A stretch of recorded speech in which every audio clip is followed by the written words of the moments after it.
righty. Well, I've got 7 o'clock by my grandfather clock that just chimed out in the room behind me. So we'll go ahead, and I'm going to go ahead and get started just with a few quick housekeeping things, as there may still be a few people joining at the last minute. And I'm sure that most of you have heard this ad nauseum before, but for a few of you who may not have, just to be aware that when you came into the meeting, you were muted. And we would ask that you keep yourself muted unless you are actually speaking, so that we can keep the background noise down or completely non-existent, hopefully. Our format tonight is that we are going to be going through a presentation portion of what we're doing here, and it will be followed by Q&A. So if there are things that you that you have questions about as you're listening to the different parts of the presentation, and we're going through different segments, and you're worried that you won't remember them, you please feel free to type them into the chat space. You do that by down at the bottom of your screen underneath all of our Hollywood Squares faces. There is a little chat icon that you can see down there. So if you click on that, you'll see it pop up with a box where you can type in into the chat. So again, if you have questions, feel free to type them in there, or if you just need to write them down until we get to the point where we're breaking for question and answer, that's perfectly fine too, whichever works better for you. Then we will also, during the question and answer portion, when we open that up, we will allow you also to raise your hand if you just want to ask your question verbally, if you've written it down or just have it in your head. And the way that you do that is, again, down at the bottom of the screen, there is a participants icon down there, and you would click on that, and one of the options down at the bottom of the pop-up window is a raise hand. And if you raise your hand, then that'll show up so that we can see it, and we'll go ahead and call on you. So I think that is all that I had for the time being for our housekeeping part. And so in order to open us up with prayer, I am going to use the collect from the third Sunday of Advent, as well as a prayer for all of our parishes. So let us pray. Stir up your power, O Lord, and with great might come among us.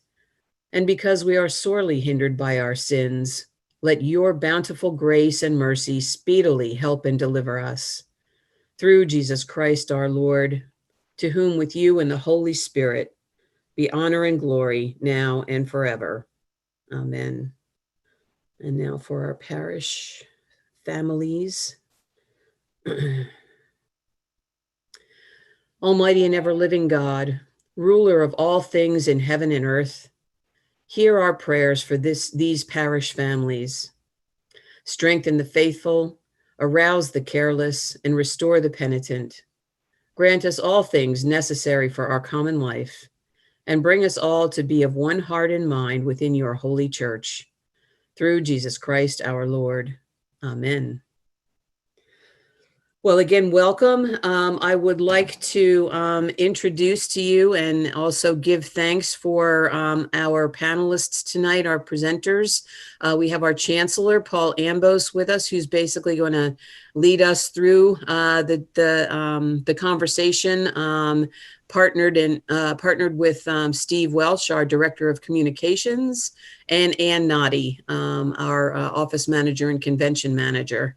And so they will be helping to impart some of the wisdom that we learned from our diocesan convention, adapted for the particulars of parish annual meetings. And again, I'll be sharing a document in just a couple of seconds here. That's a supplemental rules of order document that Paul Ambos had drafted, and just to acknowledge the blessing that we have in Paul and his ministry to our diocese, that we have a resource like this to be able to lean back on, and also the the gifts and talents of both Steve and Anne in the communications and organizational aspects. So thank you to all three of you for being here for both of these meetings today, for taking time and being here tonight. And with that, Paul, I will turn it over to you.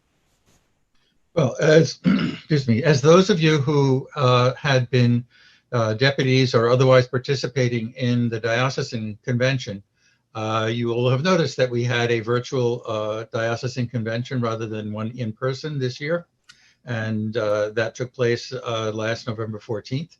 And for that purpose, the convention adopted supplemental special rules of order in order to hold a virtual convention. This was patterned on a suggestion from the editors of Robert's Rules of Order, as further refined by the chancellors of the Episcopal Church, who have an association where they share documents and ideas. And so this was developed for the diocesan convention, as I think it was document 2A or something like that. And I've taken that supplemented special rules of order and redrafted it for purposes of use by an annual parish meeting rather than diocesan meeting. A much smaller kind of a meeting than you would need to have that for the diocesan one, which I think had 600 odd people participating in it. So this is much smaller and a little bit simpler. And so it starts off as the preamble section that these rules of order would be superseding any other regular rules of order, and in order to enable the virtual meeting to take place, and interprets certain canonical terms in the which would be the certificate of incorporation for the parish or the other organizing document, and words in the canon. So those redefinitions are made to implement a virtual electronic meeting. And one of the things that we learned, well, a couple of things, is that for the parish governance, it's appropriate for the vestry to adopt these prior to the annual meeting, so that the preliminary setup things in terms of people registering and so forth can be known beforehand. And also it's the vestry that's appropriate to adopt rules like this for the parish meeting. We've also found from the diocesan experience that you need to have one or more meeting managers, which we had, I think, well, I don't know the number of counts. We had a lot of different roles that were necessary for the diocesan one. And not only just in terms of managing what videos were being posted for the diocese to see, for conducting votes, and for maintaining cameras and things like that. So, but you'll need to have somebody to act as a manager to do such things as tracking, whether somebody wants to make a motion by sending it an email to the parish website or email account. You'll need to have somebody to pay attention to the participant list to see if anybody's raising their hand asking to speak. And it's possible for one person to do that, but they can be overwhelmed. And I will let Steve talk to that particular issue right now. Thank you, Paul. Yeah, it's a good point. A lot of times somebody tries to, and I make this recommendation as well in my online worship group that we meet on Tuesdays, where you find for Zoom worship, the person celebrating the service is also running Zoom. That's not a great idea either. You really need the person who's sort of in charge or the chair of the meeting has to be free to not worry about the technical issues and watching stuff. As Paul says, it's good to have a good, like a Zoom manager, and maybe more than one for different tasks, depending on the size of your meeting and how active it might be. You might have one person whose job is to let people in and also look for raised hands, but somebody else who's kind of handling the recording and doing the online voting, whatever is a sensible division of labor, but throwing it all at one person, particularly the person who's also supposed to be conducting the business of the meeting, is a little bit too much. Toward that end, one of the things we made sure to do for the diocesan convention is to actually get the people who are going to be running the meeting, or the most active participants in the meeting, together a couple of different times to kind of try things out and see how things would work, and do some almost a little run through. This is particularly important if you're doing a Zoom meeting with tools that you don't ordinarily use in Zoom. So it might be that you've never conducted a poll in a Zoom meeting. Just playing with it on your own is not necessarily enough. You might, want to actually run it in a way that other people can take the polls and do the votes, and you can see how it works. It's going to calm your agita a lot on the actual day of the meeting if you kind of try out everything you're intending to do and see how it works, both from your perspective as presenter, but also the people who are just sort of watching, make sure that it looks the way you intend for it to look, and everything runs smoothly that way. Am I missing anything important there, Phyllis or Paul?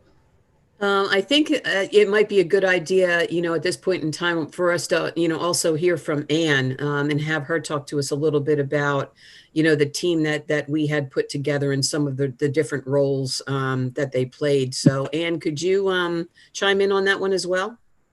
Right. So what I wanted to say is that, first of all, we created an agenda to cover only the business portions of the convention. We wanted to keep it simple because this was our first time doing a virtual convention. And as Steve said, and Paul mentioned, that it was very busy at Steve's station during convention, even though this is what we did. We created a team, and on the team, the members had defined tasks. We had groups that took care of only the tech. We had groups that took care of only the voting or the presentations. We had several groups, support groups. We had several members that had defined tasks and took care of all these things. And I think it was important to have that team. This team also was able to back channel throughout the day. And we used an app called WhatsApp. We used emails. We used text. And then we had 2 trial runs to iron out a lot of the difficulties, so that we would have a smoother day on convention day.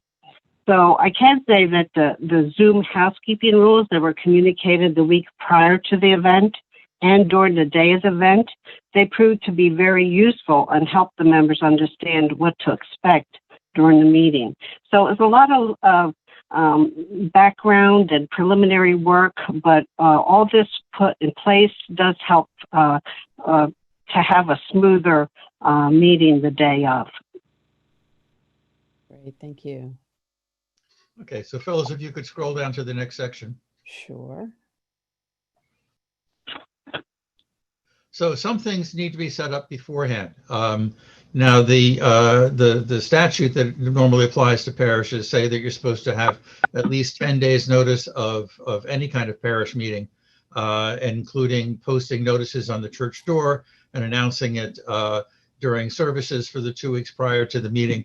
That's difficult to do, and it's not sort of pointless to post notices on the church door if nobody's going through that church door. So this is a modification of that kind of a notice, which is designed to let people know how the meeting's going to be taking place, and also it involves getting people registered for the meeting. I'm sure that people that are going to be participating through having an email account, your congregation management, the rector probably already knows the emails for most of these people that have them.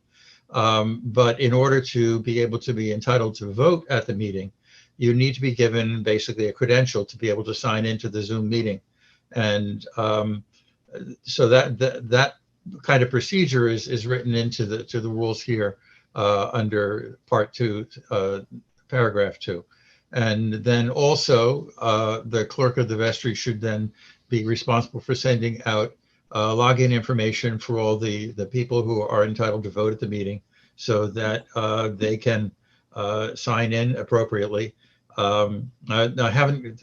One of the things that happened in the diocesan convention, because we have complicated voting systems, such that we have vote by orders for certain offices, whereas you have to tally up the votes of the clergy and the votes of the lay members of the convention, and tally them up separately, and you have to have a majority in each order in order to get elected. And if you manage to elect more than one person on the same ballot, you have to figure out what the percentages are and add those up, which is an extremely difficult thing to do and is completely unnecessary for a parish. So while the convention had to have an outside voting service, excuse me, to assist in those kinds of things, it's very likely that you will not need to have an outside voting service for a parish election, because that can be done, as Steve will be showing later on, through the doodle poll aspect. One of the problems that this has is that people that do not have an email account are going to have a problem participating in the meeting, and that's something that we don't really have much of a solution around. One of the things that I suggested at the earlier session today, that if you have an appropriate space and you really want to have an opportunity for those people to participate, is you'll have them show up in person, appropriately spaced out in that space, to participate in the meeting. For the diocesan convention, we had the basic teams, although not in all of them because people work remotely, were assembled in Synod Hall, distantly set up and all wearing masks, in order to conduct the meeting and have some communication there.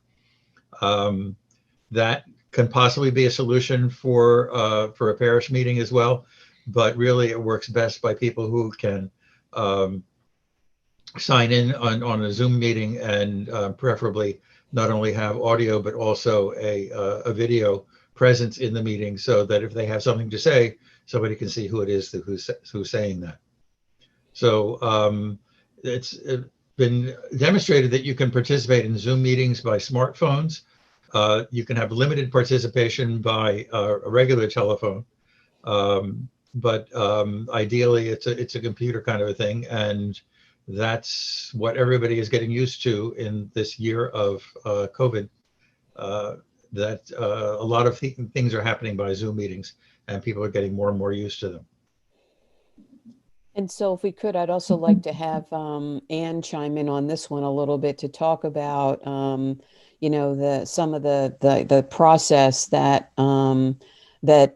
that she and her office went through leading up to the convention, as far as when they first started, notifying people and following up with emails, and then also, talk a little bit about, Anne, how you dealt with folks who were joining by phone and maybe just needed to, weigh in by email on certain things. So take it away. Okay, so sure. So as it was mentioned, our convention was in November, and we started in June by sending out a save the date notice, and then we communicated again in August and September, each time adding more information about the convention while referring them to the diocesan website for updates. And during the first week of August, that's when we released the registration link to voting members only, and to a few members that have seat and voice. We offered live streaming on YouTube to all visitors who wish to view the convention proceedings. Once the registrations were confirmed, and by confirmed, I mean we had to actually see if they were lay deputy voters and clergy, canonical clergy voters. Once they were confirmed, we released a Zoom login to each registered voting member, unique to them. And we asked that they not share the link, as this would cause several members to be in the meeting under the same name. So during the last few days before the convention, we communicated a lot of the Zoom housekeeping rules. And on the day of the event, we also sent the Zoom login again in case they had lost it. So we communicated a lot. My experience has been that members react to an announcement by the third or fourth time that they see it. So, we communicated quite a few times with the voters, which I think was necessary. We had a little over 600 that registered, and 25 of those people came in by phone. As far as voting, the voting company communicated with them and helped them with the voting portions of that part. I really don't know how they work that, but they can come in by phone. As you see, I'm in by phone, but I'm actually on a computer viewing all of you, even though you can't see me, but I am talking on the phone. So people that have that capability can do that. I'm not sure about if they just have a phone and no computer, how that works. So that's a Steve Welch thing. He can answer that one. Sounds like it's punted to you, Steve. Yeah, and I did want to mention a couple of things along here. So yeah, if someone is calling in by telephone, just a voice call on there, they can hear everything. The downside is they cannot see anything, and they will not be able to vote by phone. There's just no way to vote in Zoom via telephone unless you do something additional. That's something additional, maybe whatever works for you. Paul mentioned earlier that there's in our earlier meeting that there is an outside voting company for simple voting kind of things. It's pretty inexpensive or free depending on your requirements, but even that requires another connection, and it requires your Zoom people to leave Zoom and go vote on a website. So wherever possible, everybody should at least be on a smartphone or tablet because they'll have the fullest experience there. Regarding registration for the meeting, I know a lot of churches that use Zoom for worship service are using just one kind of open Zoom meeting, a recurring Zoom meeting, and whenever you meet, that's the same link and everything like that. I don't recommend you do that for your annual meeting. I recommend you schedule a special annual meeting Zoom meeting.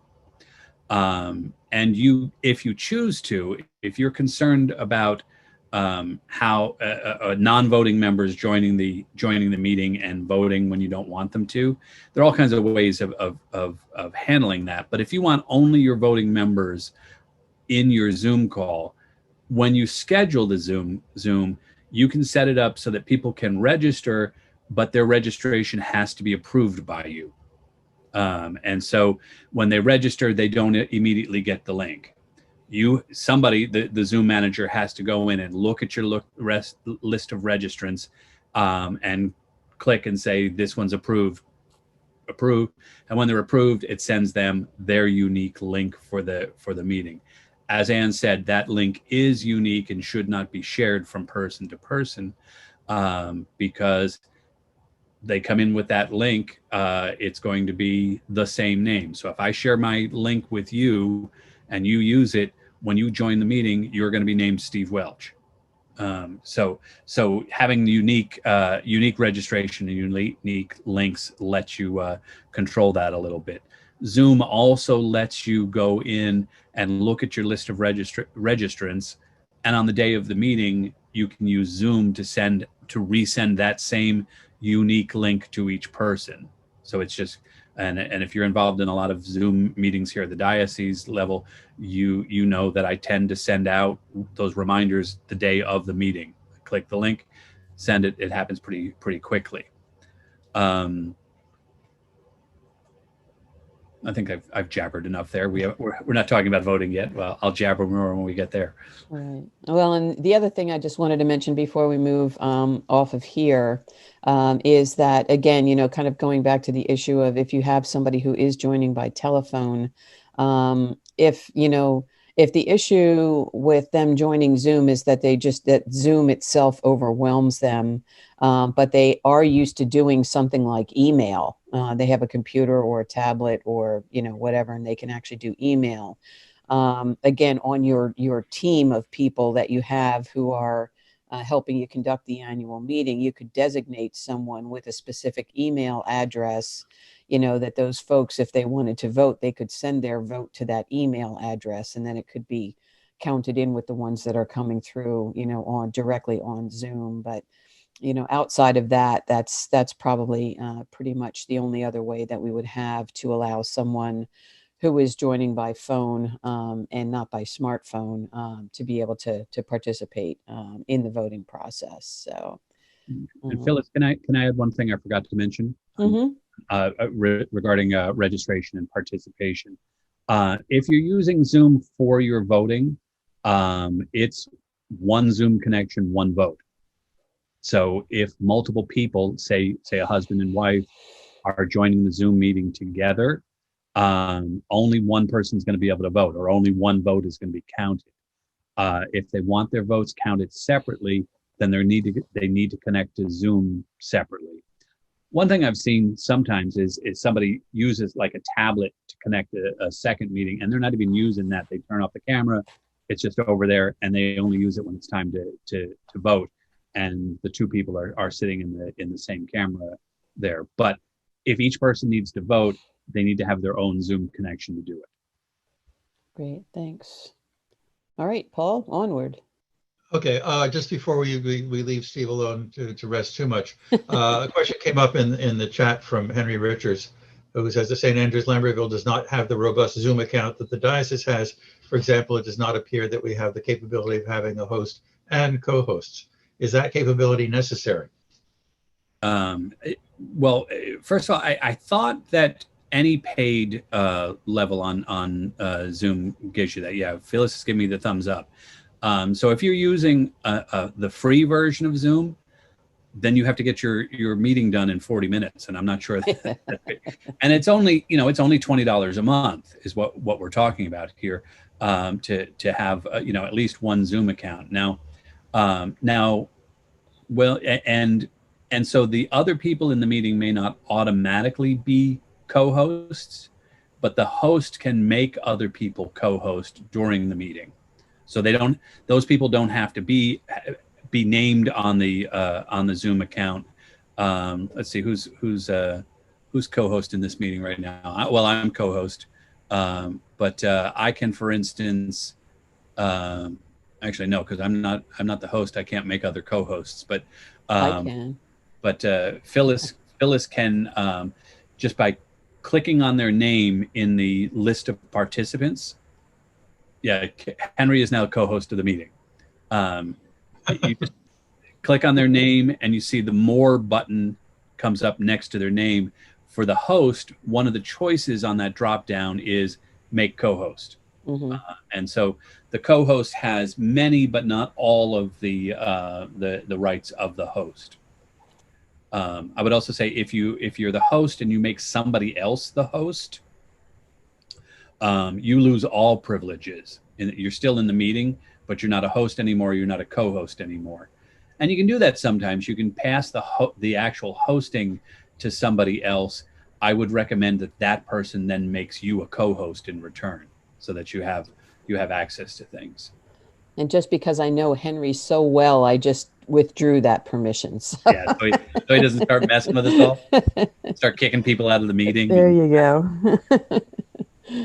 But yes, that's something that should be available on any paid account. It doesn't have to be. The only difference really right now between the account that we have at the diocesan level and the accounts that most congregations have is just the number of users that we pay for. Right. It's we don't even have yet the level of account that is, that gives us webinar capability, although that'll probably be our next step. So well, I guess we do have more simultaneous users. Yes, we do. Yeah. So. And again, it's $20 a month. I bought a 1-year subscription to the lowest paid Zoom level for, I think it was $160 including tax. So It's the kind of thing that certainly you can find a place in your parish budget for in order to get this facilitated. And again, you get around the 40-minute limitation on meetings. So going on to the opening of the meeting and quorum, again, the diocese had recommended that you have somebody have the meeting available for 30 minutes before the start of the meeting so that you can get people to sign on and make sure that they don't have any sign-on problems and be able to deal with those. Quorum is much easier on the parish level than it is on the diocesan level. The Constitution of the Diocese requires for a diocesan convention to have present 1/5 of the clerical members entitled to vote, together with deputies from 1/4 of the parishes entitled to representation. And so we had to figure out those kinds of things based upon who was canonically resident and who was registered from each of the congregations that were entitled to vote at the meeting. A parish meeting is much simpler because the statute that was revised in 1901 says that a quorum is 3 people entitled to vote. So that should be easy enough to ascertain, but you do need to have a quorum to have a meeting. So I think I don't think there's anything else we need to discuss about quorum issues and signing on and on. Again, members are required to sign themselves in and out of the meeting, and they're responsible for their presence in the meeting. If they have an internet problem, they have to, that's not the parish's fault. It's something that the individual member has to deal with. Can we scroll down to the next section, please? So that's, part 1, paragraph 1 talks about, each member is responsible for their internet connections. 2 is that the rector or priest in charge, as had the bishop in our diocesan convention, has the power to disconnect somebody if they are interfering with the conduct of the meeting. Again, in order to request recognition rather than standing as you would in diocesan convention in person or otherwise in your parish meeting, you use the raise hand function of Zoom, which if you haven't become familiar with it, I will defer to Steve to talk about that. And actually what we could do, what I thought we would do is, again, Steve, maybe have you share the screen a little bit later on and just go through all of unless you want to do it now, we go through the yes, no function, the raise hand function, all of that kind of stuff. So if you want to go ahead, can you do that now? Sure, I can do that now. I'll stop sharing. I'll share my screen. The one thing I will not be able to show you here is how to raise your hand, because as a host, I lack that functionality. For some reason, the host and the co-host of the meeting cannot raise their hands. Right, but you can show them where that would show up. Where it should be. So now I'm sharing my Zoom screen, and you're seeing all of yourselves the way I see you. And what a good-looking group. So the controls down here on the bottom are similar to what you're seeing as a participant. A couple of things you don't have. You probably don't have the security button, and we'll talk about that a little later. But as a participant in the meeting, if you hit this participant button, which by the way also has the handy little thing that tells you how many people are connected. Hit the participant. Oh, I'm sorry, that's over on my other screen. Let me move it back over here so you can see it. Oh, that's chat. Oh, sorry. What? There we go. The joys of using multiple monitors. So here's our list of participants, which is similar to what you have on there. But on the bottom here, we have a couple of choices. Now, I think if you're you'll see on the far left over here, I think a raise hand button. And if you want to try that out just to see what it looks like when you raise your hand.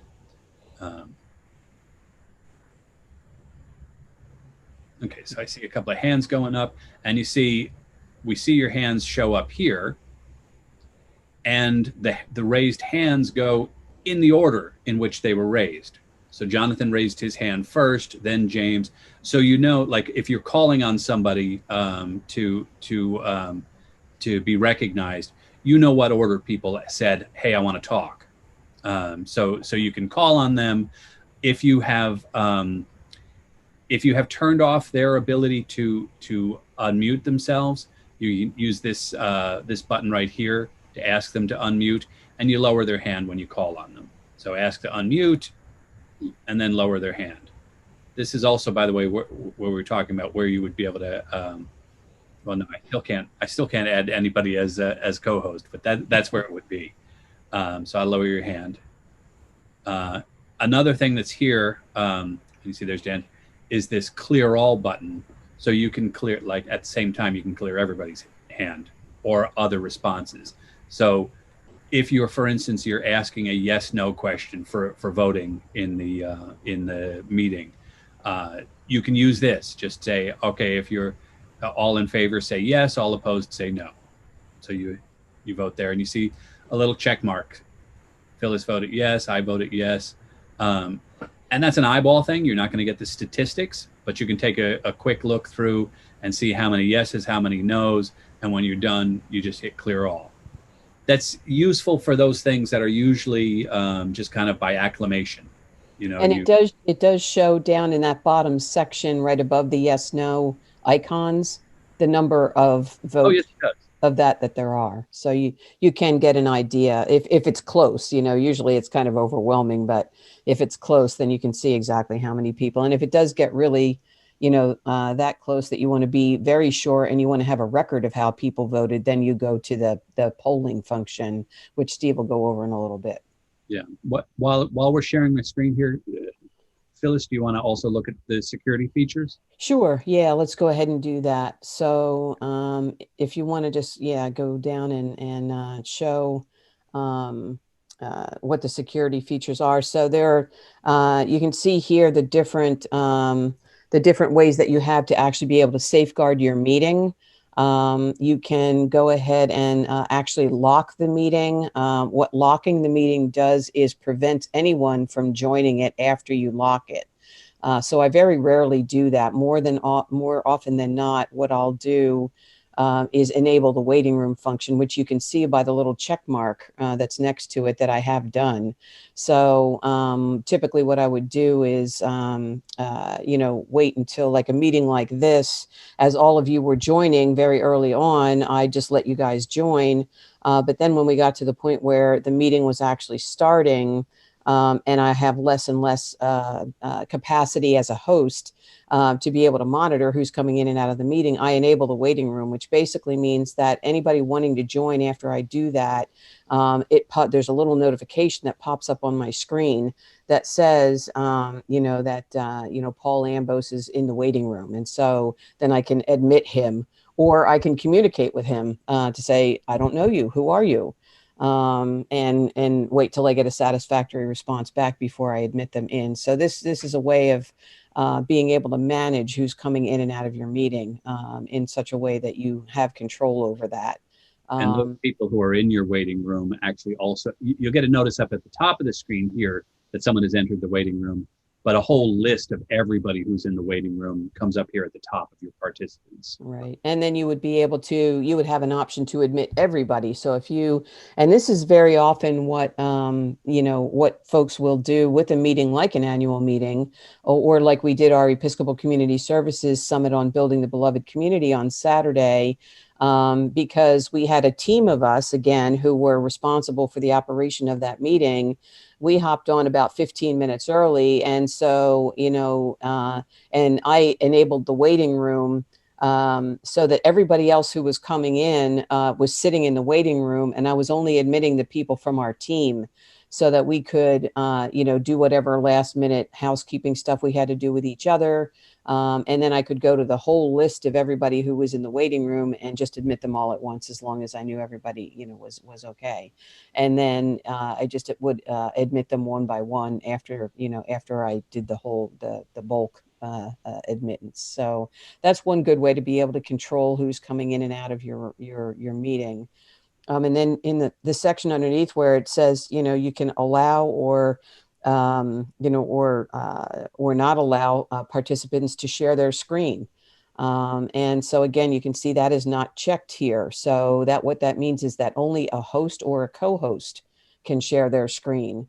And what that again enables you to do is, just in case somebody that you don't want in your meeting does manage to get into your meeting, they are not able to just, share their screen and override whoever else might be sharing their screen. So that's an easy way to keep people from being able to share content that you don't want other people to have to see. And that's really the most common form of Zoom bombing, is someone Right. coming in your meeting and sharing their screen so that they're sharing. Generally, it's usually offensive content of some kind or another. Right. As you can see, the chat function for participants is, and as you've experienced, is still enabled. So you are able to post things in the chat. Right now, you would not be able to rename yourself. And again, one thing that's typical among Zoom bombers is they will come into the meeting and they will try to name themselves the name of somebody who is already there, because it makes them harder to detect when they're in the meeting. If they have some kind of a random email address or something, then it makes them easier to pick out as you're looking through. So I usually leave that unchecked, and then to Along be those able. lines, Phyllis, Mhm. just to note that as a host or a co-host, you can rename people who are Mhm. not hosts. So I'm just going to show you. So we have this phone number here, and assuming you know whose that phone number is, you can go in and choose. That's Anne. Is that in? That's Anne. That's okay. So you can choose rename and just type the name there. So and that's helpful as well. Some people also, for the life of them, can't get their name in their thing, and so sometimes it's helpful to just do it for them, to give them their name in a meeting. Right. And sorry, not to change subject too much. Go ahead, Phyllis. No problem. And so you can see that at this point in time, you can unmute yourself, or you could start a video. And a lot of times that's one that I will disable as well, when I start a meeting. Phyllis, that one is actually refers to the person's own video. Mhm. That has not been in the security list until I've never seen it here before, actually. But Oh, that okay. if people if you have set it so when people join the meeting, their video is off. Mm, Um, Without this function, they can turn it on. right. And we did that for the diocesan convention. We had everybody come in with their video off because we had 600 people, and Mm, it was a little taxing. yeah. And then underneath that, the annotate on shared content, what that basically means is that that is turned off right now. If it was turned on, that would mean that there are various different kinds of things that you as participants would be allowed to do if that was turned on, with basically using your cursor to either write things or point, or draw lines or whatever. To on the shared content. So it would effectively enable you to be able to make annotations on whatever is shared on the screen at that particular point in time, which, again, for obvious reasons, we like to be able to curtail unless there would be a specific reason you wanted to do that. But it's also, we have experience in meetings that completely non-maliciously, sometimes people don't realize that when they've got their cursor, on the screen that somebody's sharing and they're moving things around, that you're actually drawing a line on the shared content. And everybody sees it, so it's not even necessarily to prevent malicious stuff, but just things happening, by accident. So that's what that one is about. And I did see that there was a comment in the chat that popped up before about dismissing people. And if you see the right above where the cursor is now, remove participant, that's how you do that.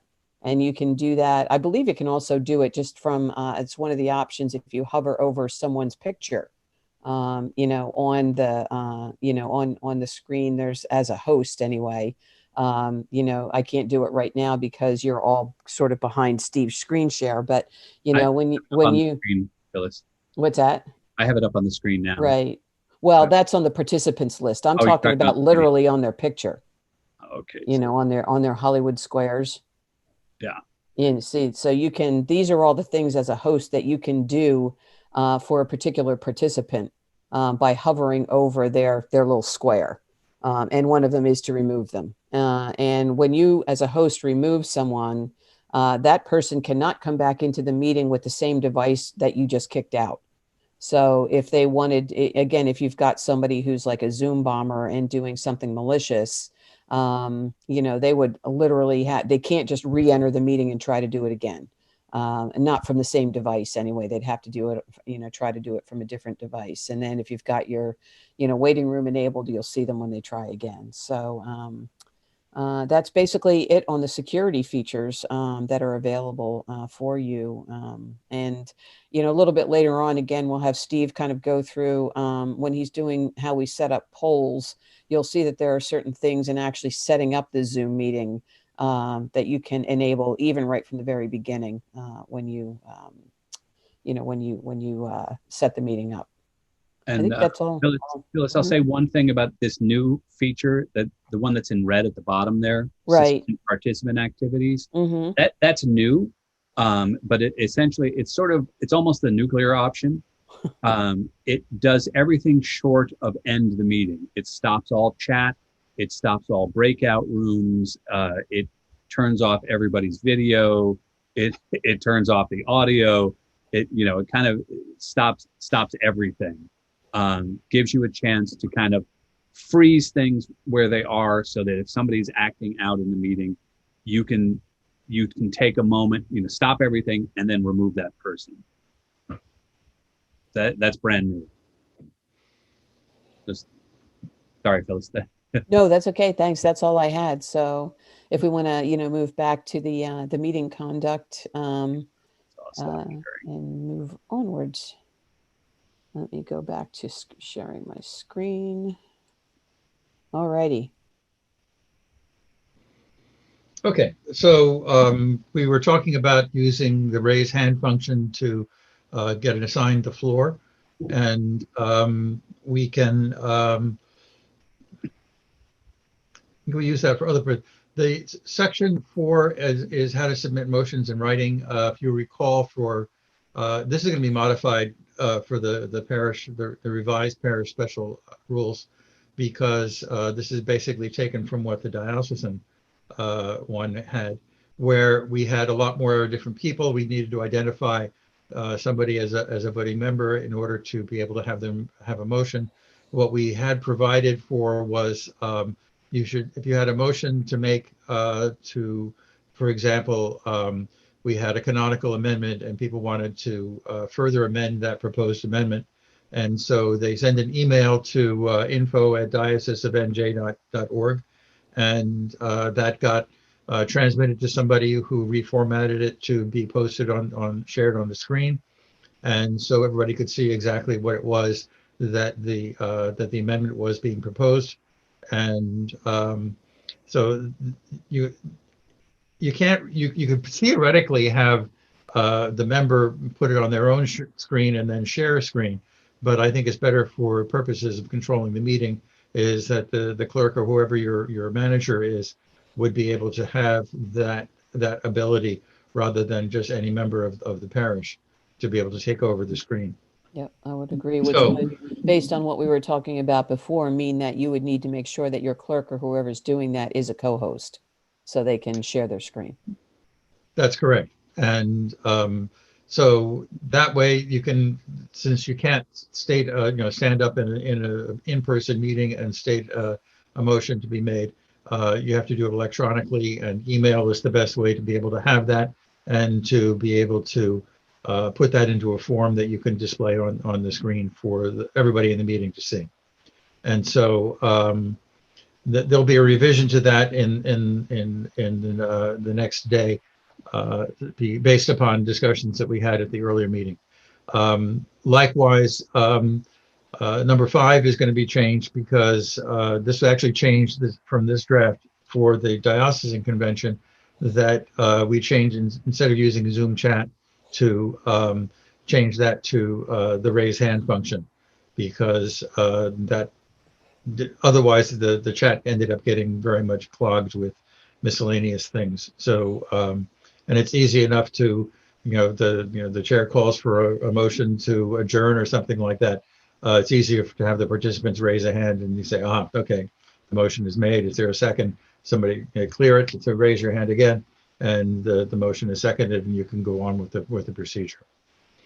So number 7 is also changed to not really need to have a video of your rector displayed throughout the meeting, because if somebody's making a financial report, you want to see the financial report rather than the face of the rector. So I'm going to be modifying that as well. However, if it's available, it's useful to have the manager to display the video of whoever is speaking to a motion, for example, and if they're allowed themselves to be displayed, and so that's in there too.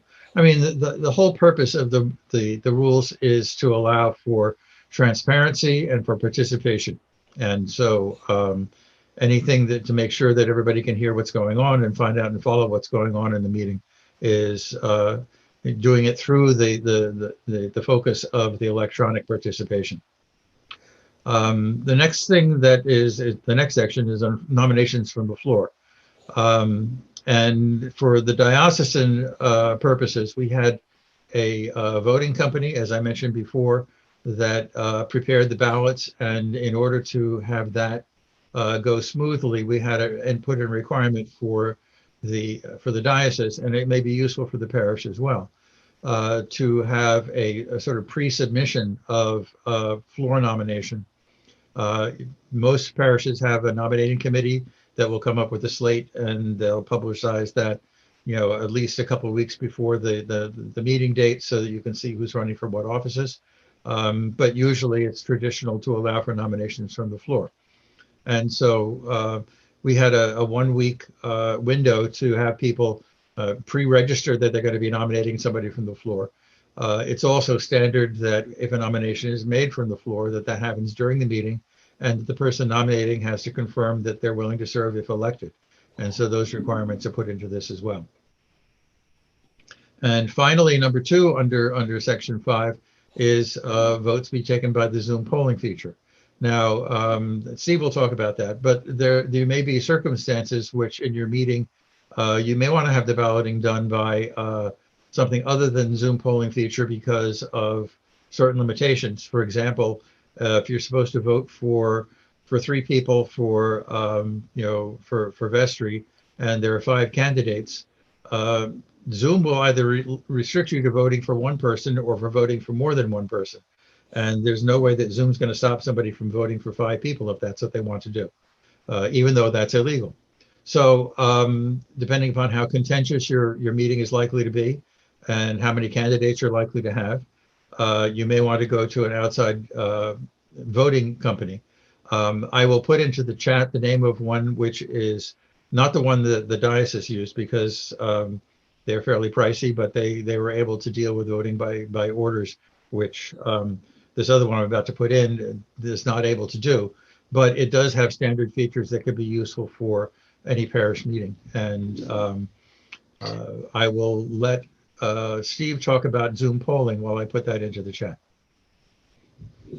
Great, thanks, Paul. So first, we're going to take a little poll here that you can participate in it. Polling in Zoom allows you, there are things that allows you to do, things it doesn't allow you to do. You can do where people can vote for only one option, or they can vote for as many options as they want to on the screen.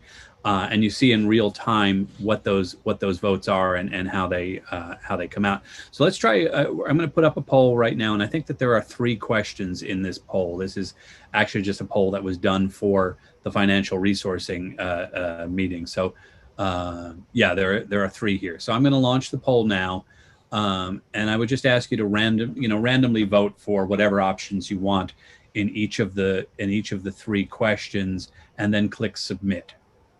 and it will not let you click submit until you have voted for all 3 questions. And while you're voting, I have a display on my screen that shows how many people have voted. It shows how long the vote has been running, and it's a live tally of what the votes are. So as I'm watching, I see right now that 16 people of the 29 in this meeting have voted, and I see where the vote's coming out now. And the other thing I think that's, again, important to note is that anybody who is, again, a host or a co-host sees exactly the same thing that Steve is seeing. So if you have someone besides your host, which you should, who's actually monitoring the voting, to help the host, or, to help the president, actually. So the president you would have maybe the president, the rector, your priest in charge, would be, one of the co-hosts, and then maybe your clerk would be another co-host. Although with the clerk, you would need to be careful if that person is a voting person, because they can't vote when they're a co-host. Right. And so, but just to make sure that you've got a number of different people who have the capacity to be able to help monitor some of this stuff. Yeah. And because I can see, how many people have voted, I can't see who's voted and who hasn't, but I can see how many have voted. So 25 out of the 29, 86%, and it has slowed down a lot. I can now tell people, okay, if you still want to vote now, but I'm going to be closing the poll shortly.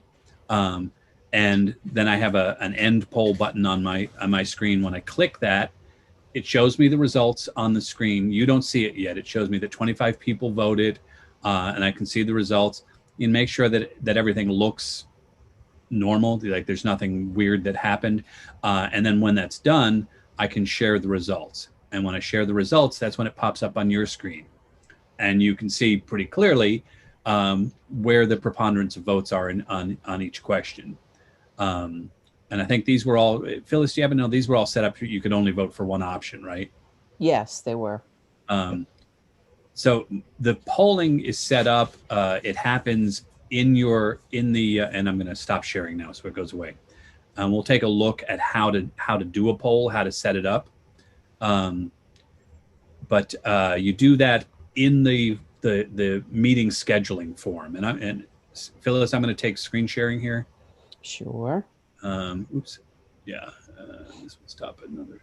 And I'm going to see, where are we? I have way too many tabs open on my screen. So there we go.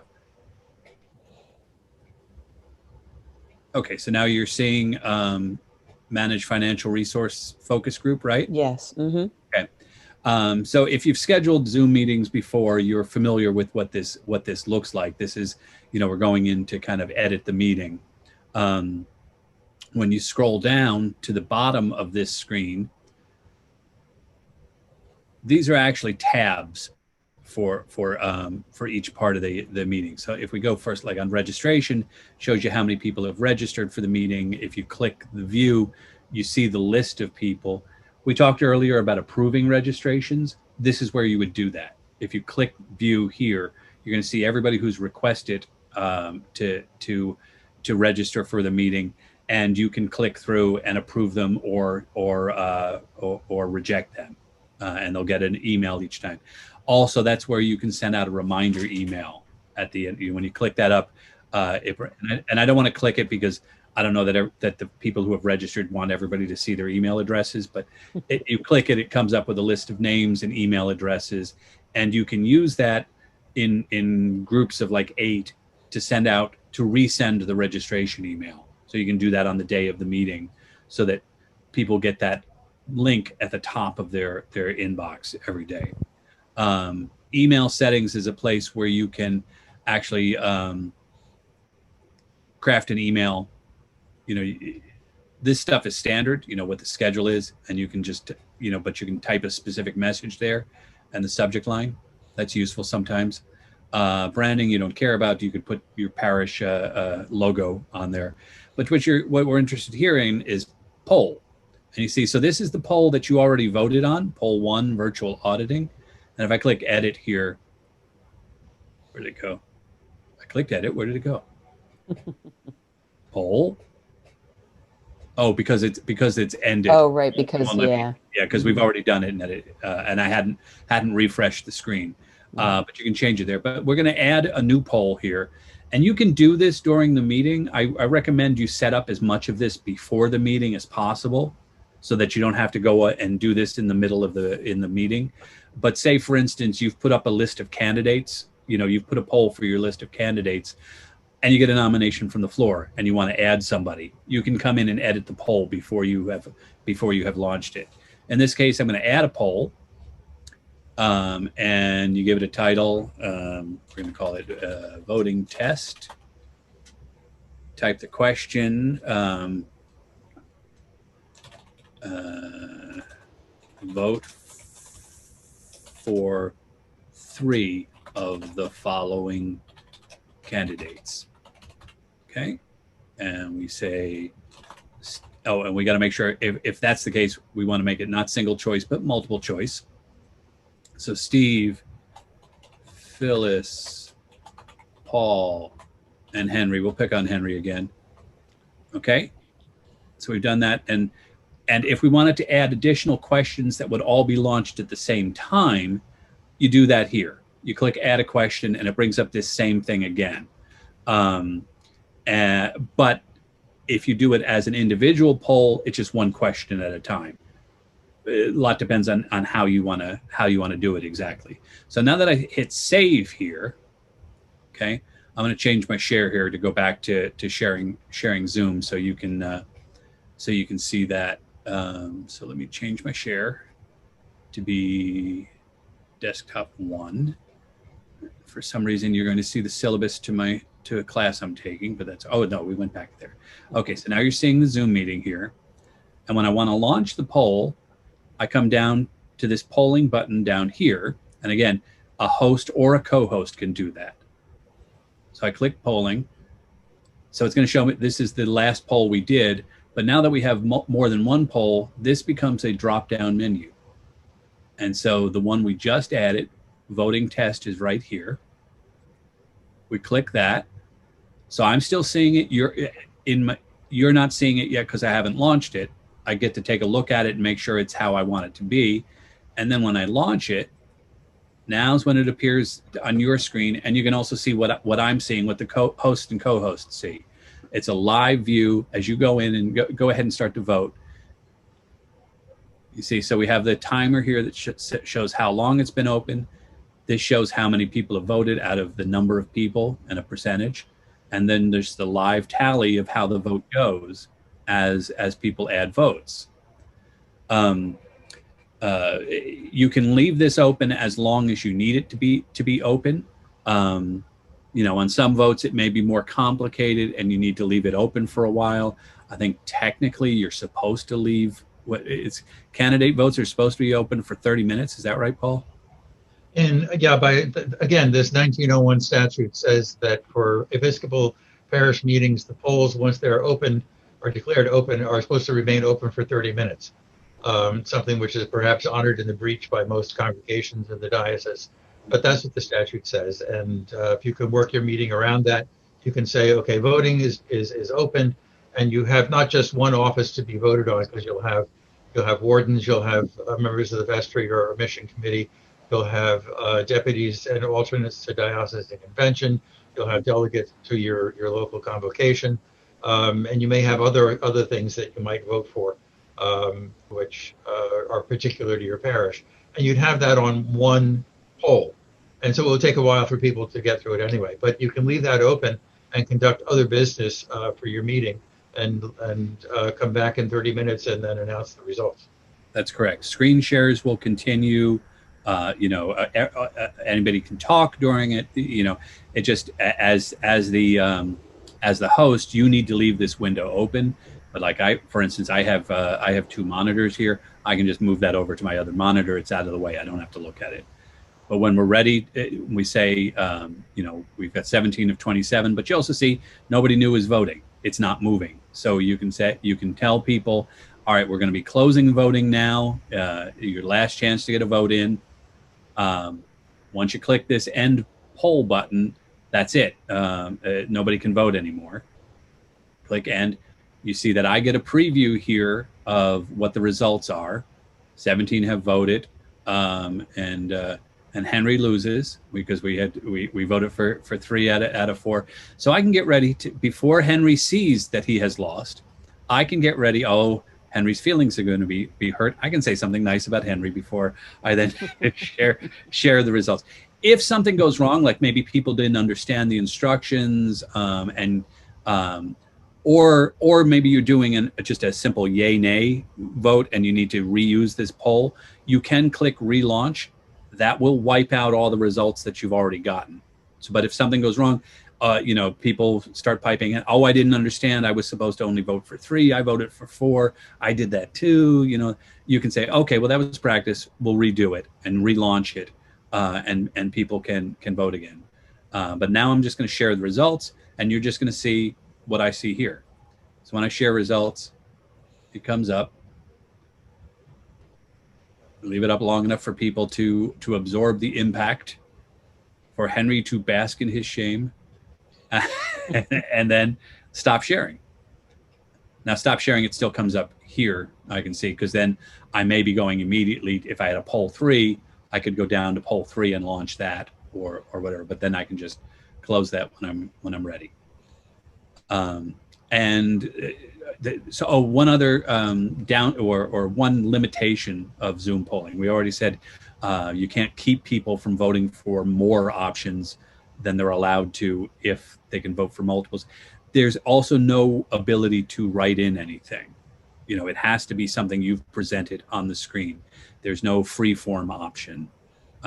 So if there's no write-in candidates here. They have to be on the list.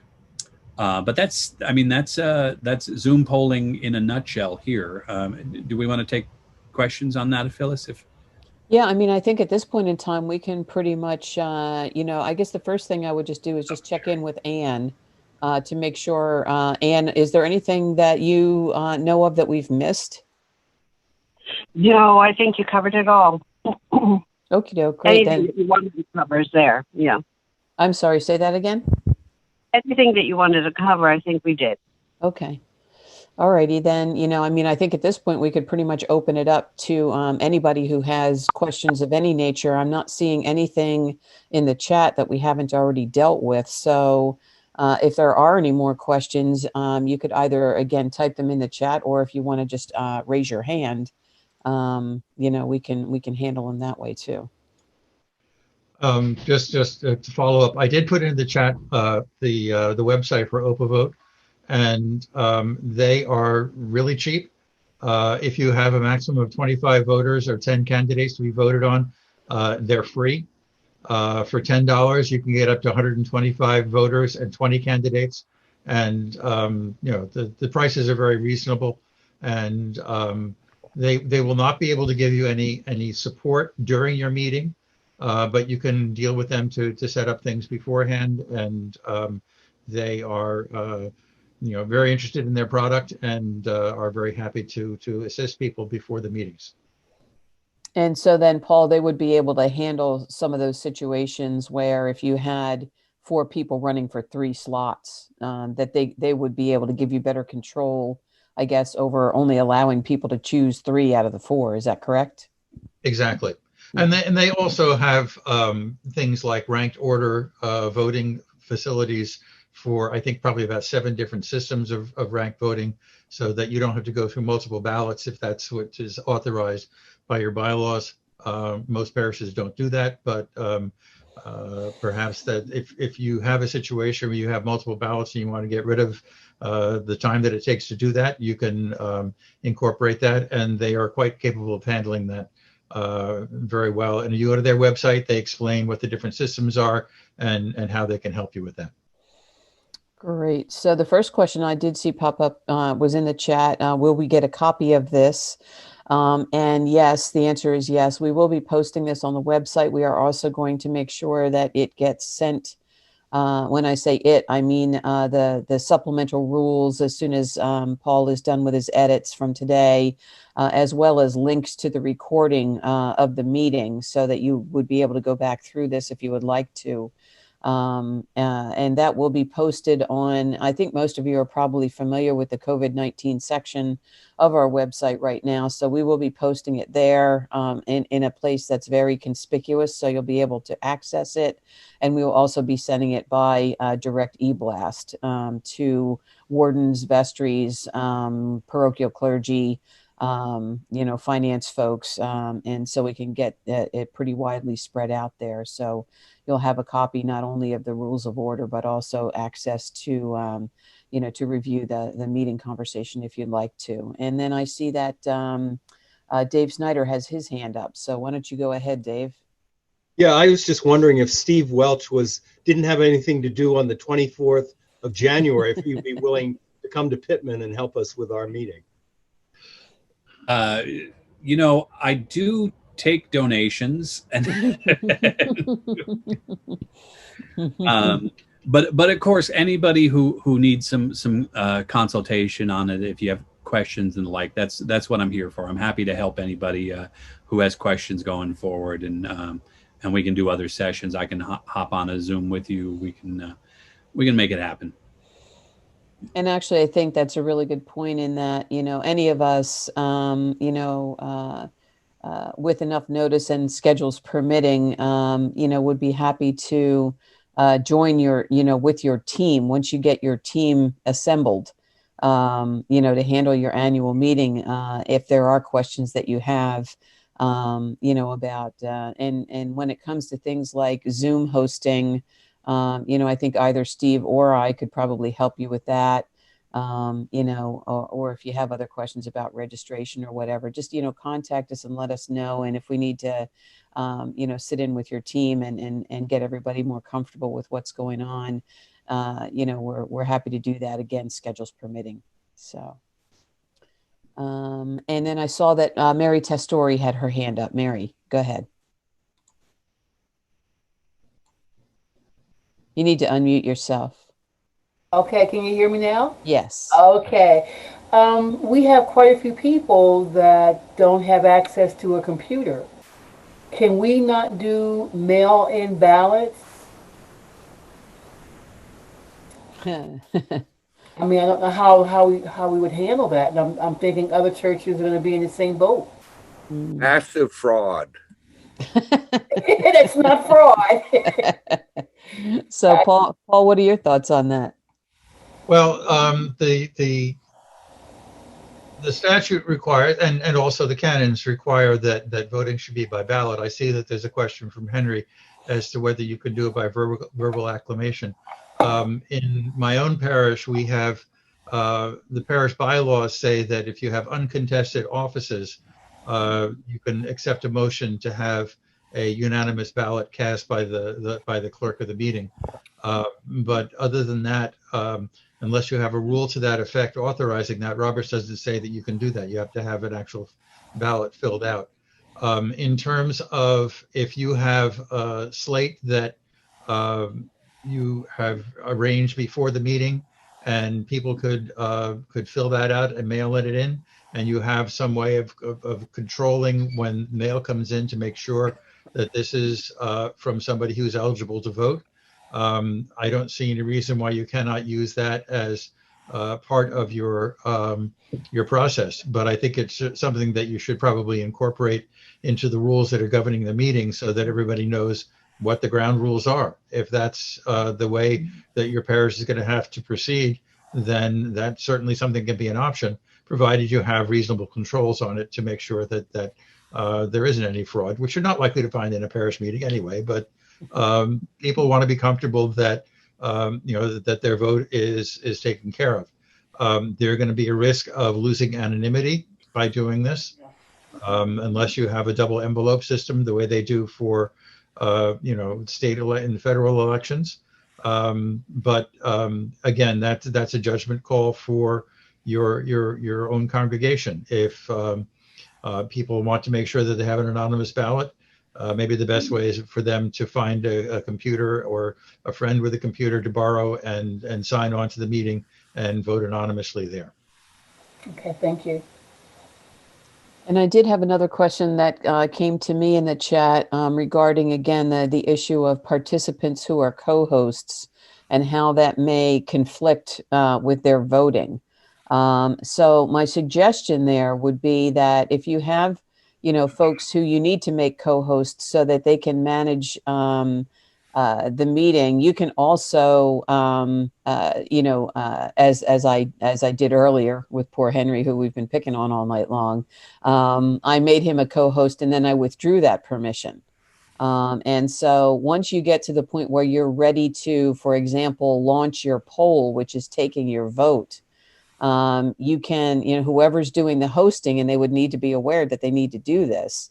When that vote before that vote gets launched, they would need to make, anyone who needs to vote, who is helping as a co-host, they would need to just withdraw that permission long enough for them to vote, and then once they've voted, you can make them a co-host again. But they would just, the people who are doing that would need to understand, that once that this is the procedure that's going to happen, so they can make their vote and they can do their vote. And then again, with some of the back channel communication, as Anne was referring to earlier, let the host know, okay, I voted. So now you can make me a co-host again. So there's that would be one way that you could deal with that particular situation. Alternately, you could have a co-host who has a second login, that is not set up as a co-host specifically for being able to vote. Right. You don't even have to connect to audio. Don't have to connect to video. Just have the meeting open on that other device, whether it's a tablet or a computer, and just for voting. Right. And as long as you have that completely muted, otherwise the feedback is horrendous. So. Right.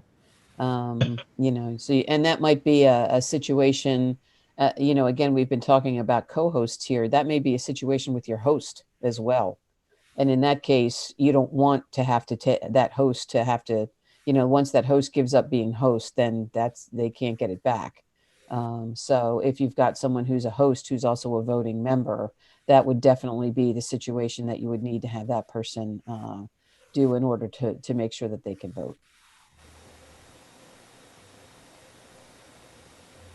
I don't see it. Phyllis had mentioned recording because we're recording this meeting.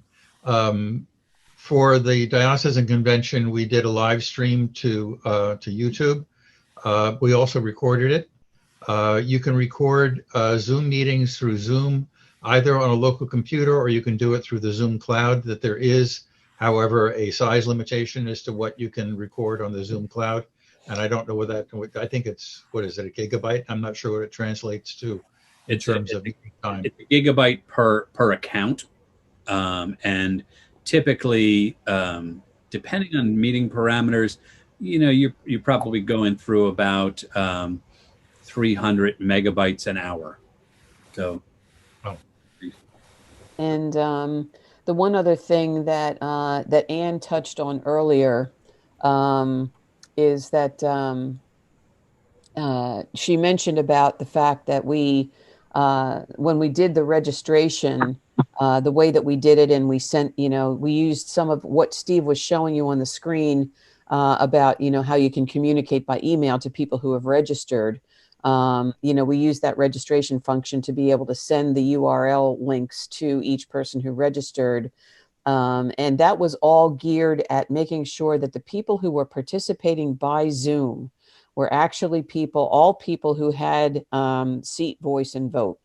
And anybody who wanted to join the meeting who was not a voting member did so just by watching the live stream of it, whether it was on, YouTube or, or if you do it on Facebook or however you do it. So if you have non-voting members who are just interested in being able to see the meeting, they could, that is one way that you could do that. But then that the people that you have on Zoom are all people, again, who have been, registered to vote.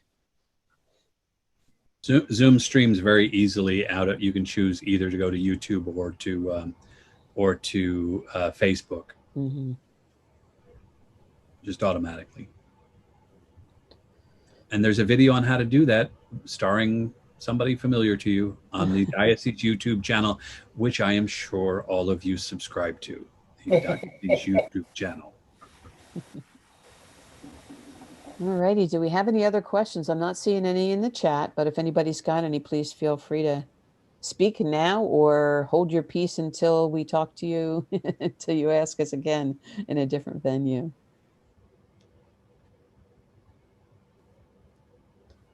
All righty. Well, thank you so much. Thank you for your engagement and your attention and all the great questions. We hope that you found this helpful. And again, we do remain at your service for, other things that we feel sure will come up between now and your annual meetings to assist in any way that we can. And again, I'd just like to extend my personal thanks to Steve and to Paul and to Anne for being with us here tonight and taking time out to share their expertise and to help us all, get better prepared to yet again do something that is brand new to a lot of us. Please know that we will be keeping all of you in our prayers. And Steve, you want to go ahead and close us out with prayer again? I do, Phyllis. I forgot. So I thought it was appropriate to use the prayer from the Book of Common Prayer for annual meetings and other things. So the Lord be with you. And also with you. Almighty and ever-living God, source of all wisdom and understanding, be present with those who take counsel for the renewal and mission of your church. Teach us in all things to seek first your honor and glory. Guide us to perceive what is right, and grant us both the courage to pursue it and the grace to accomplish it. Through Jesus Christ our Lord. Amen. Amen. All right. Thank you so much, everybody. Take care. Blessings. And we will see you on the next Zoom meeting. Good night, everyone. Good night. Good night, and thank you.